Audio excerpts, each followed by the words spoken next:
છોટાઉદેપુર જિલ્લાના નસવાડી તાલુકાના પાલા ગામે આવેલા શ્રી રણછોડરાય ભગવાનના મંદિરમાં ગુરુ પૂર્ણિમા નિમિત્તે વર્ષોથી ચાલી આવતી અનોખી પરંપરા આજે પણ અકબંધ જોવા મળી છે। આ મંદિરમાં દર્શન કરવા માટે માત્ર આવવું પૂરતું નથી, પરંતુ મૌન મુનિ મહારાજ દ્વારા નિર્ધારિત નિયમો મુજબ દરેક ભક્તે મંદિર પરિસરમાં શ્રમદાન કરવું ફરજિયાત છે, જેમાં મંત્રી કે ધારાસભ્ય જેવા પ્રતિનિધિઓ પણ અપવાદ નથી। આ સાથે જ મહિલાઓ માટે પણ ખાસ નિયમ છે, જેમાં તેઓએ ઓમ નમઃ શિવાય અને ગાયત્રી મંત્ર જેવા વૈદિક મંત્રો લેખિતમાં તૈયાર કરીને અને યાદ કરીને રજૂ કરવા પડે છે। ત્યારબાદ જ તેમને પ્રવેશ મળે છે। આદિવાસી વિસ્તારમાં ધાર્મિક આસ્થા સાથે શિક્ષણ, શિસ્ત, સંસ્કાર અને સેવા ભાવનાનો આ અદ્ભુત સમન્વય સમાજ માટે એક પ્રેરણાદાયી ઉદાહરણ પૂરું પાડે છે।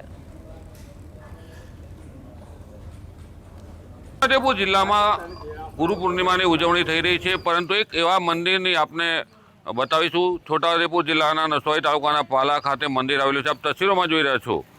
આ જે બહેનો છે, ભરોસવાડી ગામની બહેનો છે। અહીંયા પાલા મંદિરનો એક નિયમ છે કે ગુરુ જે કામ આપે તે કરવાનું અને ત્યારબાદ તેઓને મંદિરમાં પ્રવેશ આપે છે।